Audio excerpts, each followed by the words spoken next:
C'est Claude Issiard.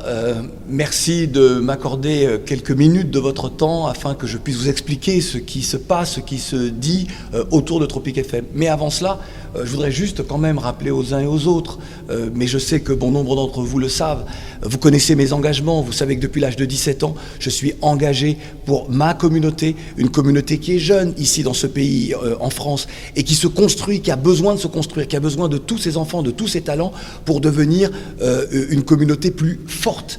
Parce que le poids de l'histoire, des épisodes de l'histoire sont encore là, présents en nous. Comme je le dis souvent, il y a des résidus nocifs, des histoires douloureuses que nous connaissons et dont nous n'allons pas parler, en tout cas aujourd'hui ici. En 2006, vous le savez, il y a eu donc appel d'offres pour les fréquences radiophoniques. Et une radio comme Média Tropical qui avait fait son travail, qui avait accompli sa mission, c'est-à-dire être proche des originaires d'outre-mer, s'est retrouvée effectivement en difficulté. Alors c'est vrai que même à l'époque, on a dit beaucoup de choses. On a dit que j'avais voulu prendre la fréquence. La réalité, c'est qu'il y avait énormément de convoitises sur cette fréquence. Il y avait, parce que les uns et les autres sachant qu'il y avait des difficultés, et donc beaucoup ont créé des dossiers de candidature pour obtenir la fréquence.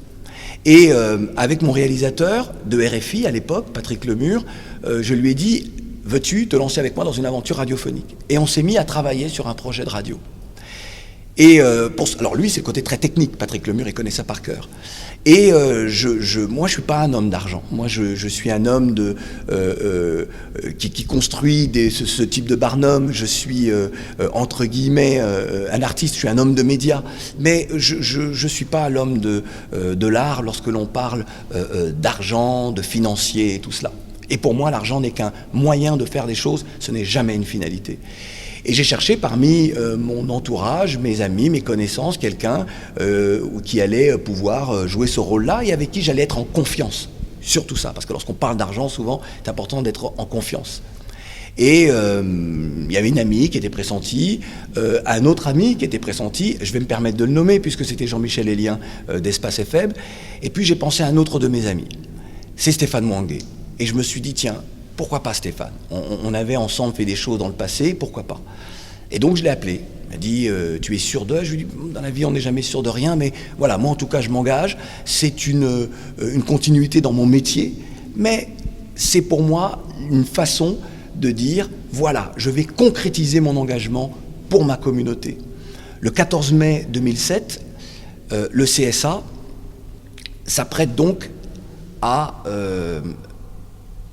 attribuer les fréquences et donc celle du 92.6. Mais avant cela, il faut quand même que je vous dise que le CSA de l'époque me dit « Vous avez un homme dans votre tour de table qui n'est pas quelqu'un qui a bonne réputation, à tort ou à raison d'ailleurs. Mais à ce moment-là, moi, je défends mon ami.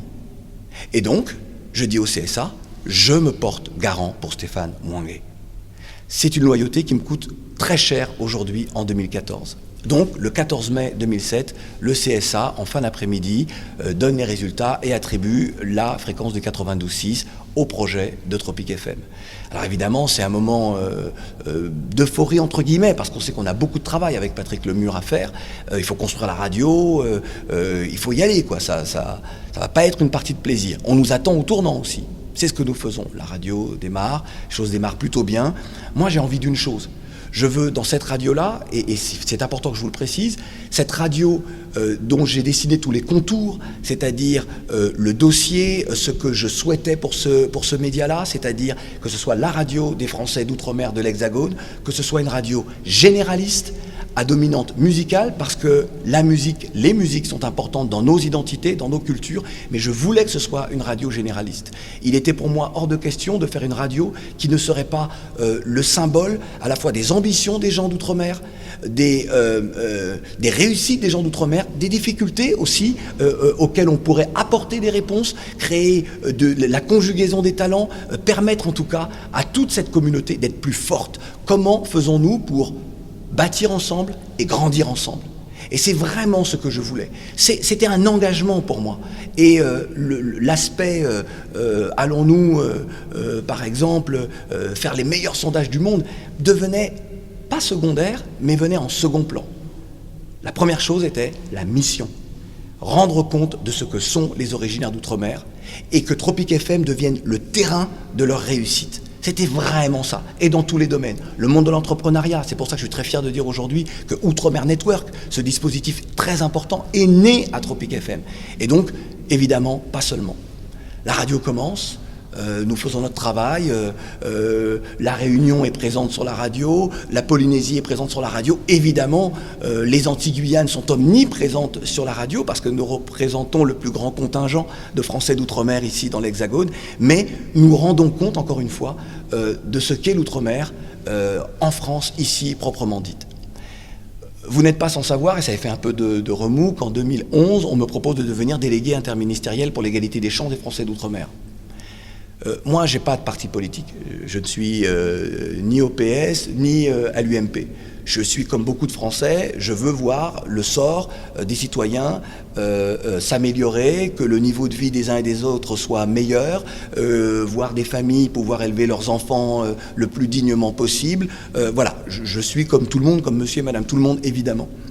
Et je mets beaucoup de temps avant d'accepter parce que je sais que certains auront une lecture très politique. Si j'accepte la mission. Malgré tout, je me dis, vous savez, on ne se met pas en danger toute sa vie sans arriver là aux portes, entre guillemets, du pouvoir, donc succédant à Patrick Karam, sans qu'il y ait évidemment des frictions, des commentaires, des jalousies et tout ce que vous voulez. Mais je dois donc quitter la direction de Tropic FM et la gérance de la société de Tropic FM. Et je dis à Patrick Lemur, voilà ce que je vais faire. Il me dit, écoute, vas-y, très bien, c'est une expérience, il faut que tu y ailles. En plus, toi, tu vas pouvoir faire des choses pour la communauté, vas-y. Patrick Lemur, qui n'est pas originaire d'outre-mer. Et tout comme Stéphane Mouangué, ou tout comme Valérie Rousseau, aujourd'hui sa femme, qui est donc la gérante. Et donc, je lui dis, mais pour moi, le plus important, c'est Tropic FM. Si je quitte la gérance, ma gérance, c'est-à-dire que je te fais confiance, je la confie à d'autres, c'est pour la retrouver évidemment après. Il me dit, mais oui, il n'y a pas de problème. Et je lui dis, je vais mettre mon frère fera l'intérim. Non, on est entre nous, ceci, fais-moi confiance, bref. Je lui dis, il y a Jean-Claude Bidoc qui travaille avec nous, il y a Jocelyne Jean-Gilles également. Je lui dis, à ce moment-là, je vais leur donner, ils auront donc l'intérim de cette gérance. Non, fais-moi confiance, je vais mettre ma femme. Je commets ma deuxième erreur. Et donc, il arrive à me convaincre de cela.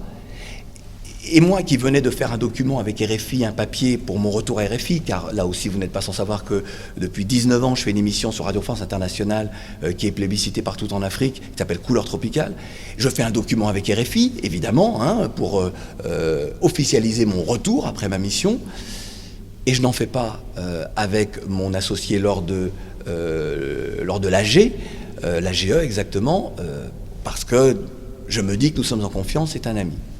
Pendant que je suis délégué interministériel, les membres de l'équipe de Tropic FM, certains m'appellent, m'envoient des SMS en me disant « Fais attention, ils sont en train d'organiser le fait que tu ne puisses pas revenir et reprendre la radio que tu as créée, cette radio pour laquelle tu as amené le contrat du GIE qui amène les plus gros, lorsque vous entendez par exemple les pubs de la SNCF, de Air France, des marques automobiles, voilà, c'est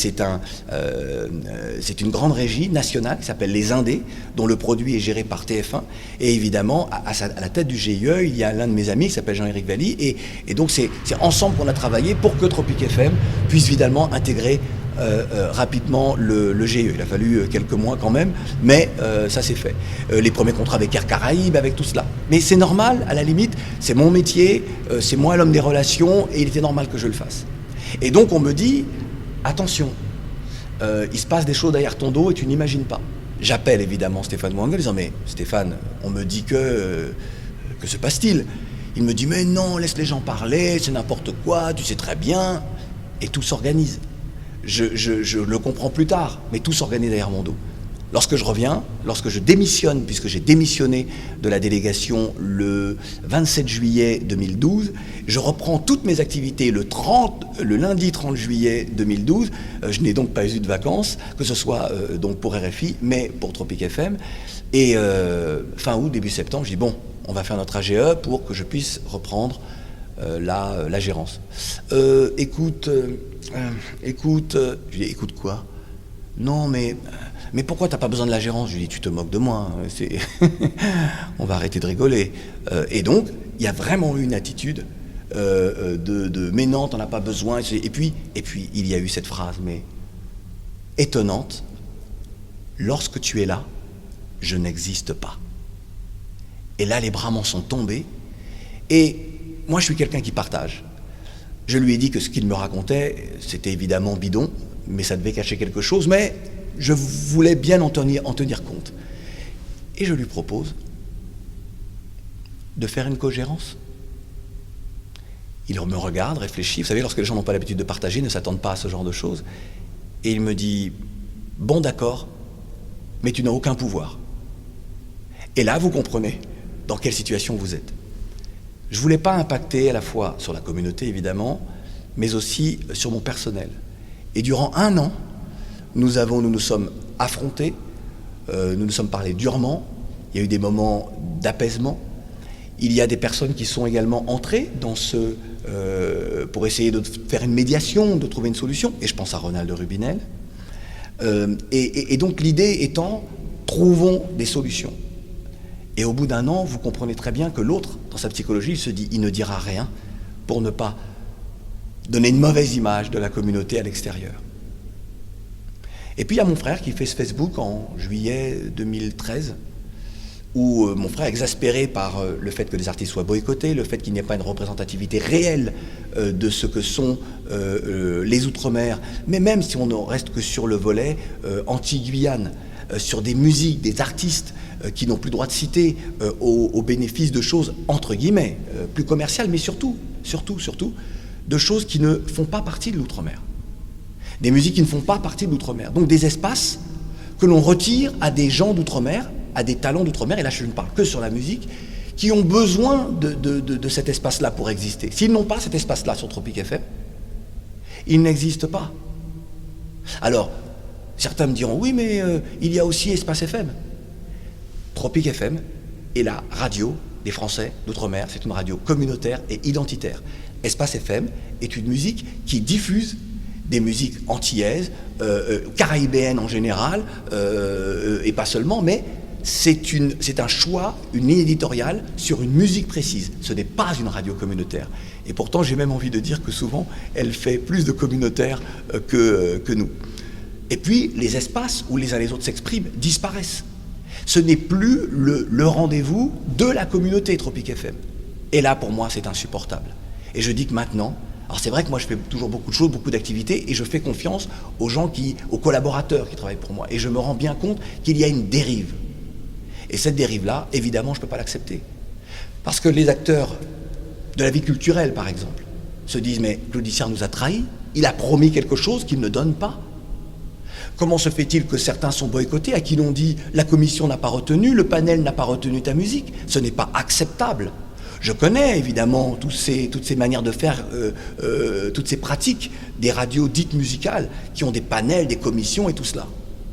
Mais pour ma radio communautaire, une radio qui a besoin, et après j'en aurais terminé avec le volet musique, qui a besoin de mettre en avant des talents, de laisser le public également juger, mais surtout, et ça c'est très important, d'offrir un maximum d'espace à ces artistes-là. C'est ce que nous devons faire. Et donc je préfère mettre ce qui semble moderne dans le monde de la radio, de l'audiovisuel, donc les panels et les commissions et autres, de côté, pour permettre à plus d'individus d'exister.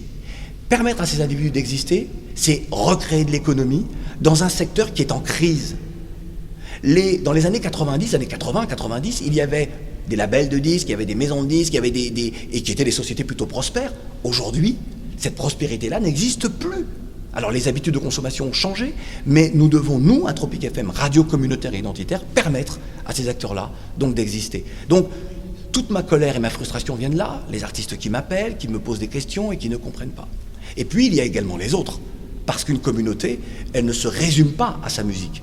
Moi, je ne veux pas, moi qui suis un homme de musique, vous le savez, je ne veux pas que l'on estime que la communauté des Français d'Outre-mer, ce ne sont que des gens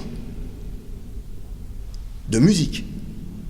Si un Chinois ou un Australien vient à Paris, s'il écoute les radios dites communautaires, s'il écoute Radio J, il verra bien que la communauté juive de France ne fait pas que danser. S'il écoute Radio Beurre, il verra bien, ce touriste, que la communauté maghrébine de France ne fait pas que danser. Elle danse, mais également, elle réfléchit, il y a des entrepreneurs, on les entend, on les voit, enfin bref, ils réfléchissent sur ce qu'est la société française également. Il en va de même pour Radio Alpha, la radio de la communauté portugaise. Bref, ce que je veux expliquer aux uns et aux autres, c'est que Tropic FM doit être une vitrine de ce que nous sommes. Et ce que nous sommes ne peut pas s'incarner dans le superficiel et léger. Ça doit être quelque chose de digne, que ce soit dans le domaine culturel, mais également dans le monde de l'entrepreneuriat, dans le monde associatif, dans le monde politique, dans le social, dans la solidarité. C'est important que nous puissions montrer tous ces visages-là. C'est comme ça que l'on reconstruit les imaginaires, c'est comme ça également que les plus jeunes s'identifient à ceux qui réussissent, ou en tout cas qui ont des chemins qui semblent être des chemins de réussite, parce que la réussite n'est pas que par l'argent dans la vie, et qui donc se disent, cette radio-là, elle permet quelque chose. Je voudrais juste encore sur ce volet-là ajouter, lorsque par exemple on vous dit, oui mais, et là encore c'est faux, oui mais nous, grâce à nous, à notre politique, on fait plus d'audience. Il faut bien comprendre que lorsqu'on dit on fait plus d'audience, ça veut dire c'est plus d'argent en termes de rémunération.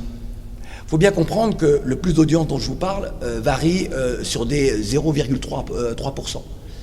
Mais donc plus d'audience, plus d'argent. Donc c'est au bénéfice des gens qui sont les propriétaires de Tropic FM. En vrai, moi, évidemment, Patrick Lemur, Stéphane Mouangué, on peut dire ça. Mais encore une fois, cette radio, elle n'est pas née pour qu'un groupe de gens se disent « nous allons nous juste faire de l'argent sur le dos des autres », mais bien pour mettre en valeur une communauté. Donc, la ligne éditoriale, servir plutôt que de se servir. Et moi, je préfère perdre 0,3% sur une audience, mais remplir la mission de Tropic FM. Donc c'est ça. Et donc, le conflit est très dur. Je vous disais, le Facebook de mon frère, c'est très conflictuel. Alors mon frère qui a fait lui-même ce qu'il avait à faire, hein, il ne me demande rien. On en a d'ailleurs beaucoup parlé. Je lui dis, mais tu devrais... Il me dit, attends, moi dans mon secteur, j'en ai assez. Moi, je n'ai pas parlé pour toi, je parle pour moi. Je suis moi indépendant, c'est pas parce qu'on est frères, on n'est pas frère si à moi. je fais ma vie. Et il avait raison. Il me dit, c'est si toi, tu ne comprends pas la situation dans laquelle tu es, tu fais confiance encore à un homme qui t'a trahi et qui continuera à te trahir, c'est ton problème. Moi, en tout cas, je dois défendre un secteur et je dois mettre le doigt sur quelque chose qui ne fonctionne plus dans notre communauté. Et c'est donc son média qui a un problème et qui est malade. C'est une attaque contre moi lorsque mon frère fait ça très clairement. Hein. Et je l'accepte parce que je l'entends et parce que je le vois aussi se battre, comme d'autres, au quotidien, pour permettre à ces identités-là d'exister. Donc le conflit commence à être très dur. Et il y a une réunion d'ailleurs hallucinante, réunion de rentrée du 27 août, 27 ou 28 août, 27 août 2013, au cours de laquelle, donc devant le personnel, c'est un pugilat. Moi j'organise cette réunion évidemment pour parler des programmes de la rentrée, et là on assiste à un pugilat parce qu'on règle nos comptes, Stéphane est là, on règle nos comptes en public. Après cette réunion-là, j'apprends tard le soir par des membres du personnel qu'il y avait un gros bras qui était derrière la porte, puis en bas de la radio, au cas où ça se passe pas bien, pour me régler mon compte. C'est ce qu'on me rapporte en tout cas. Mais s'il y a un gros bras derrière la porte, c'est bien pour quelque chose, il est venu donc pour moi. J'apprends que Victoria Mouangué, la fille de Stéphane, dit à d'autres membres du personnel qui en ont témoigné, puisque j'ai fait une main courante de cette histoire-là, dit s'il avait bougé, je lui aurais mis un coup de taser. C'est-à-dire que voilà dans quel environnement je me retrouve à ce moment-là. Mais moi, je ne suis pas homme à avoir peur devant une menace physique. C'est-à-dire, on peut me faire prendre des vessies pour des lanternes, on peut me dire, mais non, écoute, je ne suis pas la personne que tu es, je peux me faire avoir face à la gentillesse de quelqu'un, mais face à la violence, en tout cas à l'intimidation, là, à ce moment-là, je réagis totalement autrement. Je dis à ce moment-là, il faut venir me chercher, et vous allez voir. Donc on est dans ce contexte-là. Et Stéphane sent bien qu'entre nous, ça ne peut plus durer. Et il me propose de me vendre ses parts. Il me dit, je te vends mes parts et je m'en vais. Je ne veux plus, j'en ai assez. Volontairement, je ne vais pas vous donner le prix. Mais j'ai dit dans un article, j'ai dit à la journaliste, ça équivaut, le montant en tout cas, équivaut à acheter une baguette de pain 10 000 euros. Personne n'achète une baguette de pain à 10 000 euros. Mais moi, durant un laps de temps, on a négocié, on discutait sur le prix, parce que le prix est passé d'un montant à un autre, augmentant évidemment, et je me dis, c'est pas grave, il faut trouver la solution, donc plusieurs millions d'euros pour racheter ses parts, et voir comment on discute le moment venu. Parce que je pensais que c'était la meilleure solution. Évidemment, malheureusement, ça ne s'est pas passé comme ça, parce qu'au fil des mois, l'idée étant, je le laisse chercher, je le laisse s'épuiser, je le savais évidemment dès le départ, je le laissais croire qu'il était persuadé qu'il avait une super stratégie, et au bout d'un moment, je lui dis, maintenant, si jamais tu ne trouves pas l'argent, eh bien, vous savez, on crée des petits conflits, tu ne trouves pas l'argent, eh bien, écoute, moi, c'est moi qui vais tout prendre, je vais t'évincer. Je lui dis, tu vas, pardon. Moi, encore une fois, vous avez en mémoire la genèse de la naissance de Tropic FM. Et je me retrouve avec quelqu'un qui me dit qui était financier dans l'aventure, et qui me dit qu'il va prendre la radio de la communauté des Français d'Outre-mer à son bénéfice personnel, celui du clan de sa famille. Parce qu'il faut vous dire qu'entre-temps, sa femme donc est devenue, lorsque je suis parti à la délégation, gérante de la société, une gérante fictive et de paille, et je le dis très clairement, c'était un prête-nom, hein, puisque c'est pas son métier, elle n'était pas là, ce n'est pas elle qui s'occupait d'administratif, mais c'est comme ça. C'est une réalité aujourd'hui. Et puis la fille de Stéphane, qui pendant mon absence est passée, alors elle était rentrée en contrat de professionnalisation, pour lequel elle n'a pas obtenu de diplôme d'ailleurs, mais c'est pas grave, c'était une jeune, c'était la fille de Stéphane, il n'y avait pas de problème. Pour moi, c'était comme ma fille, j'avais vu sa mère enceinte, donc il n'y avait pas de souci. Je n'imaginais pas que ces gens deviendraient mes pires ennemis, raconteraient les pires choses à mon sujet, et bien avant qu'il y ait des conflits. Et donc, vous avez la mère, le père, la fille qui, en mon absence, est devenue assistante de direction et la seule cadre de la radio, avec évidemment avec les disparités salariales que vous pouvez imaginer, la mère qui est, alors que c'est une gérante fictive, est payée, avec une rétroactivité jusque sur 2013. Enfin bon, juste aussi vous préciser que je ne me suis jamais fait de salaire à Tropic FM. Jamais. Parce qu'il était important pour moi que les employés soient payés, que l'on ne vienne pas écrémer la société, mais c'était également, pour le coup, avec Stéphane, on était d'accord sur cette histoire-là, sauf que vous savez, parfois, vous dites, moi je ne gagne pas l'argent, mais je fais gagner aux membres de ma famille. Il était convenu dès le départ, je lui ai dit, dans cette société, on ne fait pas, on n'embauche pas les gens de notre famille. Lorsqu'il m'a proposé pour sa fille, je me suis dit, bon, c'est sa fille, je vais le faire. Autre erreur commise, donc, de ma part, excès de confiance. Moi, je n'ai jamais embauché les membres de ma famille. Si, pardon. Durant les étés, mais ces enfants comme les miens, vous savez, lorsqu'ils ont 16, 17 ans, 18 ans, venaient faire le standard pendant 15 jours à la radio, c'était un peu d'argent de poche pour les enfants.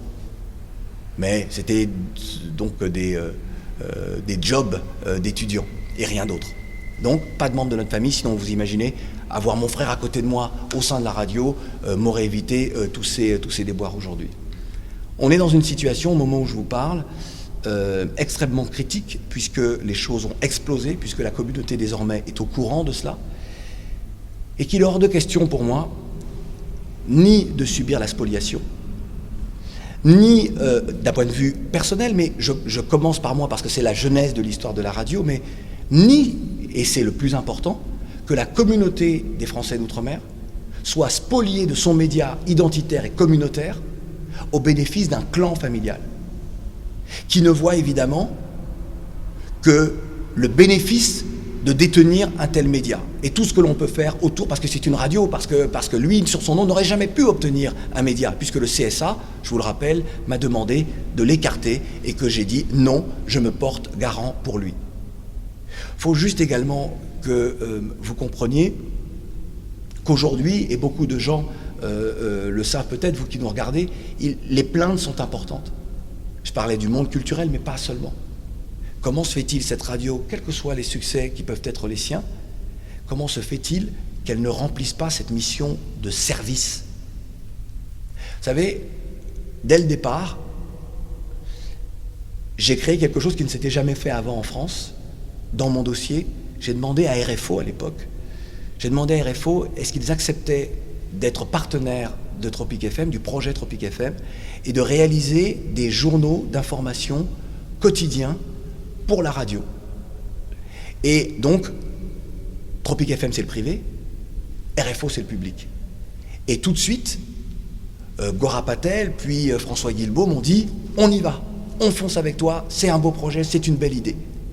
Ça n'a pas été facile, hein, parce que parfois, dans le service public, il faut expliquer aux gens pourquoi nous faisons ça, privé-public. Nous l'avons fait. Et là, c'était un beau mariage. Parce que moi, j'aime les mariages, j'aime lorsque les compétences des uns peuvent servir aux autres. Et c'est ce que je dis toujours dans notre communauté. Les compétences des uns peuvent servir aux autres. S'unir pour bâtir, c'est grandir ensemble. Moi, je suis un descendant d'esclaves. L'histoire de mon peuple, c'est l'esclavage, la servitude. Mon peuple est né dans les fers de l'esclavage.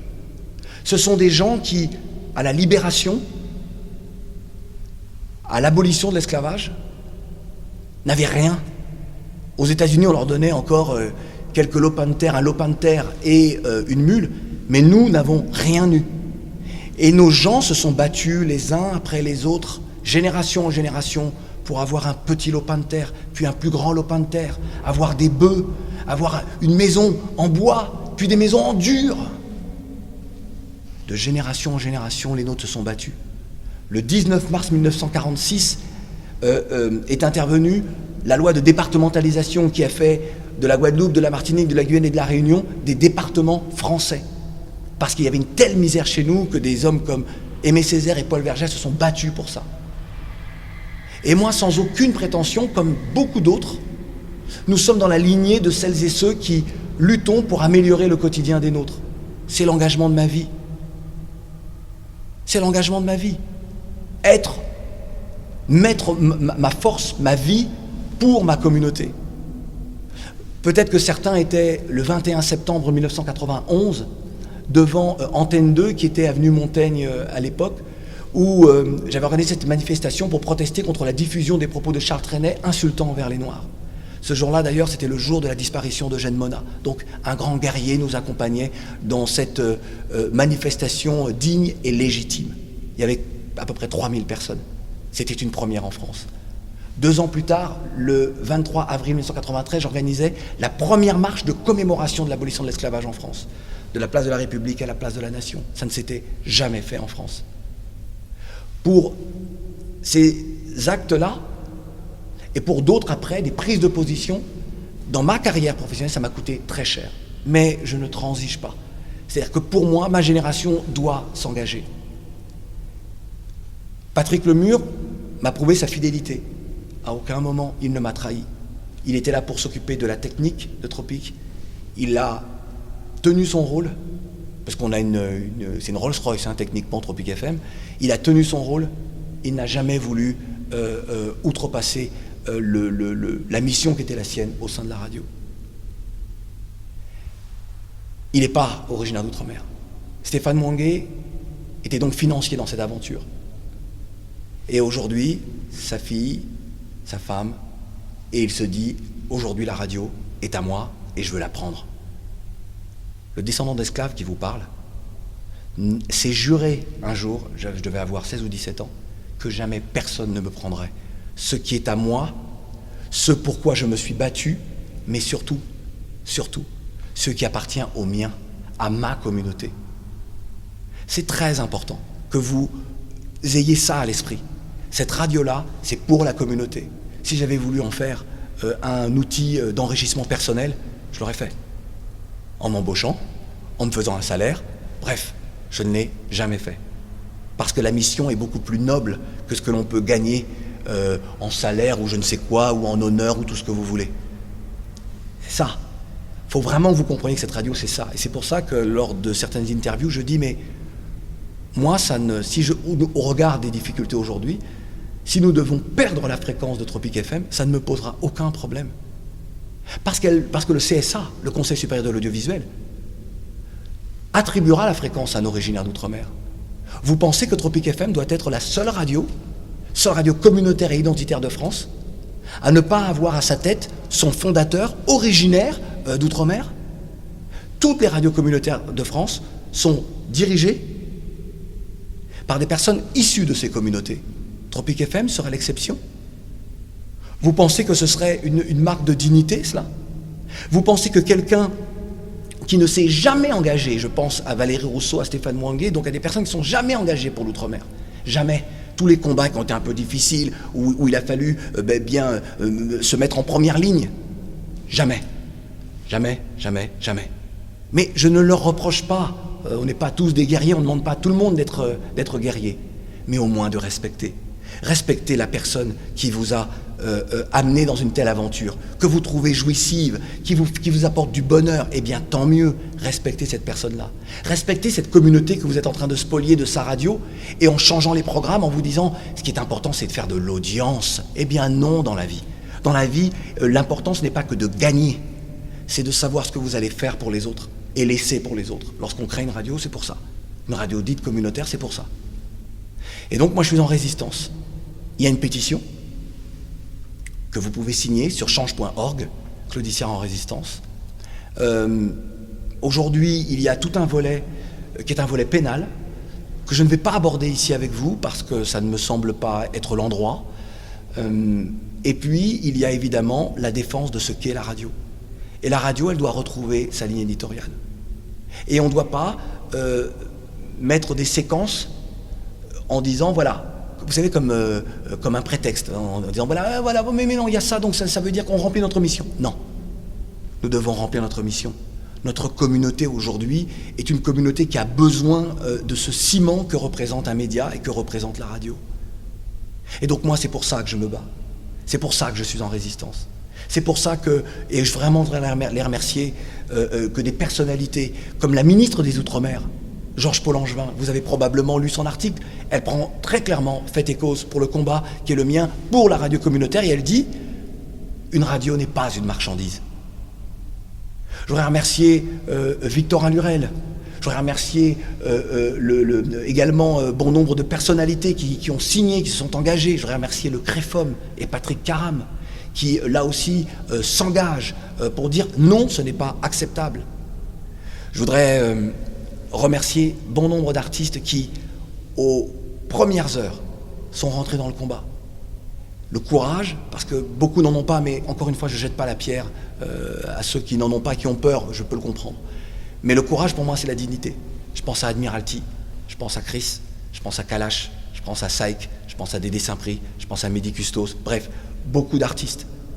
Aujourd'hui, vous avez certains artistes qui m'appellent pour me dire, on est intimidé, on nous dit, si on te suit, eh bien, vous allez le payer. Je pense à une artiste qui s'appelle Lizali, et Eric Louisi, qui travaille à Tropic FM, mais qui est une des 3 personnes embauchées par Stéphane Mouangué à Tropic, pendant que je n'étais pas là, qui carrément, cette fille, me fait écouter l'enregistrement, et ce que lui dit, il lui dit, allez-y, suivez Claudiciard, faites, suivez-le. Vous verrez bien, de toute façon, c'est nous qui avons la radio et on va la garder, la radio. Et si tes amis artistes veulent signer sa pétition, veulent le soutenir, qu'ils le soutiennent, c'est nous qui allons garder la radio. Comment peut-on faire ça à un artiste? Comment peut-on laisser un tel message? J'ai l'enregistrement, hein. Donc si... et c'est à l'artiste de le mettre en ligne. Et elle n'est pas la seule. Des gens comme Sylviane Sédia, qui ont été humiliés, et d'autres artistes qui n'osent pas parler. Et moi, je dois les défendre. Les membres du personnel, je vous parlais donc d'Éric Louisi, mais je pense à Michel Beltan, qui était l'ancienne programmatrice, qui m'a reproché d'être partie et de les avoir abandonnés. Elle a préféré démissionner. Je pense à des membres du personnel qui ont été harcelés moralement, maltraités, humiliés, et qui aujourd'hui sont en procédure contre nous. Certaines ont déjà gagné beaucoup d'argent contre Tropic FM, et d'autres bien s'apprêtent à le faire. Je pense à Céline Guillaume, qui était une animatrice exceptionnelle. Je pense à Florel, qui réalisait parmi les meilleurs sondages, justement, de notre radio, qui a été, elle, remerciée.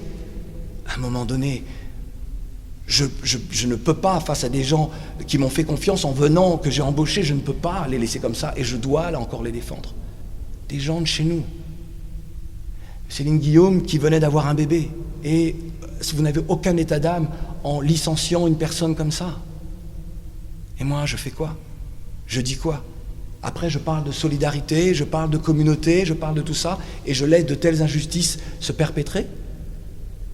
Je ne peux pas.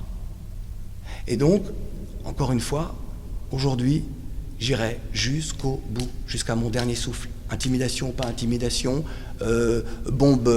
torse bombé ou pas, je suis là, et de la façon la plus digne. Je suis prêt à trouver toutes sortes d'arrangements avec mes adversaires aujourd'hui. Je suis prêt à apaiser les choses. Mais apaiser les choses, c'est revenir à ce qu'était Tropic FM et ce que doit être Tropic FM. La radio de la communauté des Français d'outre-mer. Voilà. J'espère que mon propos aura été clair. J'espère que vous aurez bien compris la situation, bien compris mon combat et bien compris la nasse dans laquelle vous êtes. Vous êtes. On a si peu de choses. Ce média-là, c'est le vôtre. Vous savez, moi, dans mon histoire, je voulais vraiment aussi, à un moment donné, ouvrir le capital pour que monsieur et madame tout le monde puissent justement faire l'acquisition d'une part de Tropic FM. Dans mon esprit, dans mon plan à long terme, c'était une façon pour que Tropic FM reste cette radio-là, et radio communautaire, et qu'elle soit défendue par ceux qui l'écoutent, et évidemment ceux qui la font. Voilà. Maintenant, il ne tient qu'à vous de me soutenir si vous pensez que vous devez me soutenir, ou de regarder, de rester en marge. Nous sommes en cette année de 70e anniversaire de la libération de la France, de l'Europe, je devrais dire, du joug nazi. Et vous savez, lorsqu'un territoire est occupé, lorsqu'un pays est occupé, il y a 3 catégories d'individus. Il y a les vaincus, qui acceptent la défaite. Il y a les collabos, qui souhaitent tirer parti de la situation. Et il y a les résistants. D'ailleurs, les résistants sont toujours les moins nombreux. Mais ce sont toujours eux qui ont le dernier mot.